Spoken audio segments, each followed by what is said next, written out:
BPSC अभ्यर्थी का मुद्दा लगातार उठ रहा है। ये अभ्यर्थी की मांग री एग्जाम, पर एग्जाम हुआ नहीं।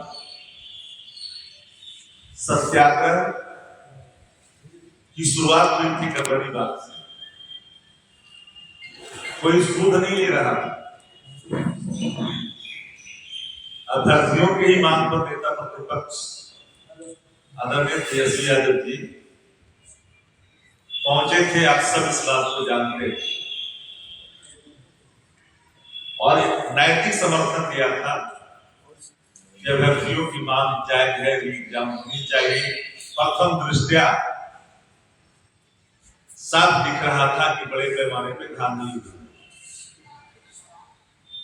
बाद में स्वीकार भी किया बीपीएससी ने और एक परीक्षा केंद्र को रद्द किया।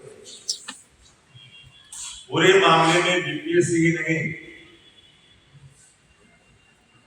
कोचिंग संस्थान से लेकर के बीपीएससी इंक्लूडिंग प्रशांत पांडे को अलग नहीं रख सकते। कोचिंग संस्थानों को किस आधार पर बीपीएससी ने बुलाया और बुला कर की बात किया। जब री एग्जाम की बात कर रहे थे अभ्यर्थी, तो नॉर्मलाइजेशन की ध्यान को भटकाने में कोचिंग माफियाओं की बड़ी भूमिका रही और पूरे एक गठजोड़ में एक बड़े पैमाने पर खेल हुआ है। अगर तफ्सीस हो, इसकी सीबीआई जांच हो, जुडिशरी जांच हो, तो बीपीएससी के अध्यक्ष जेल के सलाखों में दिखे। जो लोग साक्ष्य पूछ रहे हैं, साक्ष्य जुटाना सरकार का दायित्व। सरकार के लोग कहते हैं कि एविडेंस प्रस्तुत करें, फिर गवर्नमेंट का क्या काम? जब जनता ही इन्वेस्टिगेशन रिपोर्ट आपको सबमिट करेगा तब कार्रवाई करेंगे। एक बड़ा सवाल सामने और कोचिंग माफियाओं ने पूरी इस सत्याग्रह को जिस तरह से मोड़ने की कोशिश की, एक अलग दिशा देने की कोशिश की। हालांकि अभ्यर्थियों ने कोचिंग माफियाओं को भी इशारों में करारा जवाब दिया। बैरक वापस जानी पड़ी। अब देखिएगा कि कोचिंग माफियाओं की जब भूमिका ठंड पड़ गई, तो उस पूरे सत्याग्रह को भटकाने के लिए सत्ता संरक्षित एक किरदार की भूमिका खुल करके आ जाती है सामने और पूरे इस सत्याग्रह को डाइवर्ट कर दिया जाता है और हिंसक बनाने की कोशिश की जाती है अपने समर्थकों के द्वारा। नीट में ही हाल हुआ था। सारे एविडेंस होने के बावजूद री नहीं की गई, परीक्षाएं रद्द नहीं की गई, क्योंकि बड़े पैमाने पर सिर्फ जगहों से इसकी सीधे ताल्लुकात थे। आज भी सिर्फ सत्ता प्रतिष्ठान से ताल्लुकात होने के कारण इस परीक्षा को री नहीं की गई, बल्कि पूरे तौर पर इसको सत्याग्रह को ही किया गया। सत्याग्रह में जो शामिल हुए थे छद्म रूप से, बाद में उनके संबंध कहां है, उनके लोग कहां हैं, जरा पता करिएगा तो आप लोग भी आश्चर्य पड़ जाइएगा। फिर कहिएगा कि आप लोगों ने क्या दिखा दिया भैया। अब यार देखिए कि सुपरिटेंडेंट क्या छापा पड़ता है कि नहीं पड़ता? पड़ता है ना जी। सुपरिटेंडेंट क्या छापा पड़ गया आर्थिक अपराध का। और जो संस्थापक गिरोह का सदस्य है, उसके भी एक फोटो देख रहे हैं कि वायरल हुआ था, देखिएगा बढ़िया से। ये संस्थापक सदस्य है बेबी प्रोजेक्ट का। लोग कौन स्वराज क्या क्या तो कहते हैं, जानते भी नहीं। बेबी प्रोजेक्ट का ये संस्थापक सदस्य है, मोतिहारी का है, नीरज नाम है। ये पूरे खेल में आर्थिक अपराध में जो पकड़े गए हैं बड़े पैमाने पर, सब आप लोग जानते हैं। तो आखिर जो देख रहे हैं कि जो व्यक्ति इतना बड़ा वैन लेके लग्जरियस चल रहा है, बिहार की राजनीति में बड़े बड़े नाम हुए, लेकिन कोई ऐसे नए नवेले 4 दिन का प्लांट इस तरह के लग्जरियस वाहनों के साथ किसी को आपने धरने पर बैठते हुए आज तक नहीं देखा हो। गांधी भी, हमारे जो राष्ट्रपिता महात्मा गांधी हैं, बापू हैं, उनकी आत्मा कितना दुखी हो कि आजादी हमने जो ली थी इस दिन के लिए नहीं, छद्मवेशियों के लिए नहीं, तो हमारे मूर्ति के बगल में बैठ करके मेरा उपहास उड़ाएगा। लेकिन सवाल शासन पर है। शासन की भूमिका पूरे तौर पर साफ दिखा गया है। संरक्षण का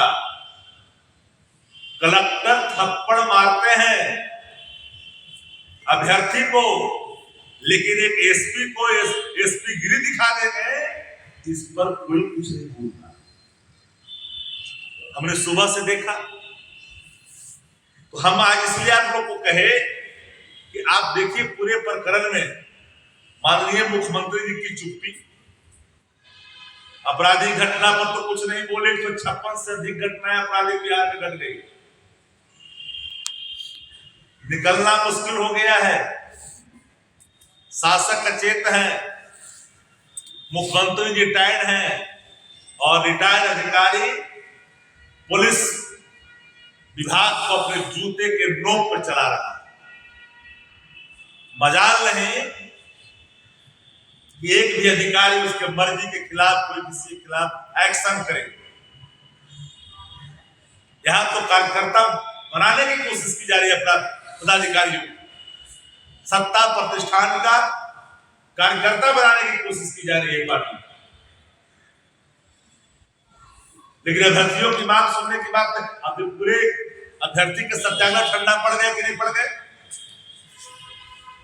कितना अच्छा सत्याग्रह, कितना बल था, कितनी ताकत मिल रही थी, देश भर के लोग ताकत दे रहे थे, लेकिन विपक्ष चुप नहीं बैठे। हमारे आज भी कार्यक्रम महागठबंधन के हैं और हम इसको हर मंच पर ले जाएंगे और पूरे मामले की जांच सिटिंग जज के देख रेख में होनी चाहिए। बीपीएससी जो बिहार के माथे पे काली पोतने की कोशिश की है लगातार, बीपीएससी के अधिकारी क्या बोल रहे हैं? नहीं होगा, ये नहीं होगा। शुरू में कहा कुछ नहीं हुआ, फिर आपने उसको री किया। मान क्या दलील देते हो कि आंगनबाड़ी का बेटा बन गया? अरे दलील देते हो, किस बार का दलील देते हो? जिस बार में आप जरा ध्यान दे करके देखो, दलील बस कोई दलील वाली कहानी नहीं है। ये कहानी बड़े पैमाने पर लेन देन का है।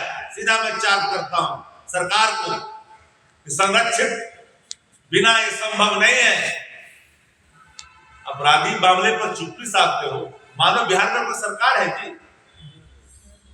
सरकार नाम की चीज दिखती ही नहीं है। भारतीय जनता पार्टी ने पूरे सीएमओ को अपने कब्जे में ले लिया है। जिस समय बता रहे थे 2005 की बात, सुंदरता की बखान कर रहे थे, उस समय एक आपस उप मुख्यमंत्री वहां खड़े थे। हमको लगा कहीं इनकी सुंदरता पर ध्यान में चली गई। क्या बोल रहे हैं भाई? अब महिला विधायक आदिवासी समाज के आने वाले के साथ बोल दिया। आप कहां बकस रहे हैं? आप भूल जा रहे हैं क्या ये सत्य है क्या कि माननीय मुख्यमंत्री जी का चेतना नहीं बचा? क्या कोई भी स्वस्थ मानव इस तरह की टिप्पणी कर सकता है? नहीं कर सकता है। इसलिए हमने कहा अब स्ट्रीट मार्का लीडर को आप आगे करके आप चाहते हो कि भ्रष्टाचार को, एक गैंग को हम संरक्षित करें।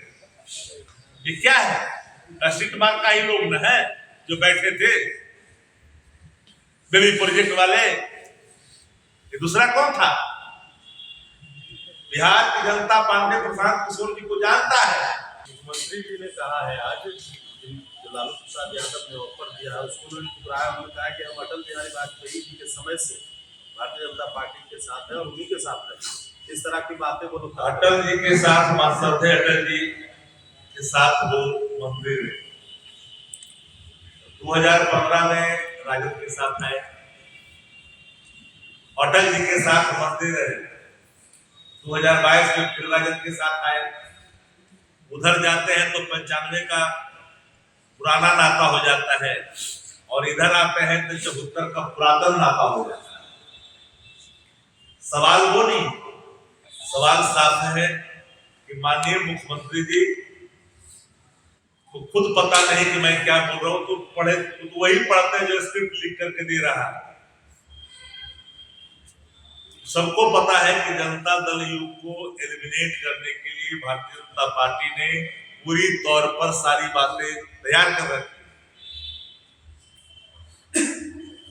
आप लोग को ही पता है, सब लोग जानते भी, बताने की जरूरत नहीं है। शिवसेना के एक सांसद ने साफ शब्दों में कहा कि 10 MP जदयू के साइड लाइन लगा दिए गए हैं, भाजपा के खेमे में कर दिए गए और ये बात आज न कल खुल जाएगी, कहीं जाने वाली नहीं है, खुलेगी। क्योंकि सब लोग को इस बात का अंदाजा है कि माननीय मुख्यमंत्री श्री नीतीश कुमार जी का राजनीतिक कैरियर अब समाप्त हो चुका है। इसीलिए समाप्त हो चुका है कि वो होशमंद अब नहीं रहे। उनके चट्टे बट्टे सब शासन चला रहे हैं। 4 लोग हैं, 2 यहाँ है, 2 यहाँ है, बाकी रिटायर्ड अधिकारी है। बड़े पैमाने पर खेल हो रहा है बिहार के अंदर और इस खेल में पूरी शासन व्यवस्था लगी हुई है। आज जो सवाल किया माननीय मुख्यमंत्री जी, बिहार के मुख्यमंत्री हैं जरूर, और नीतीश जी नहीं रहे।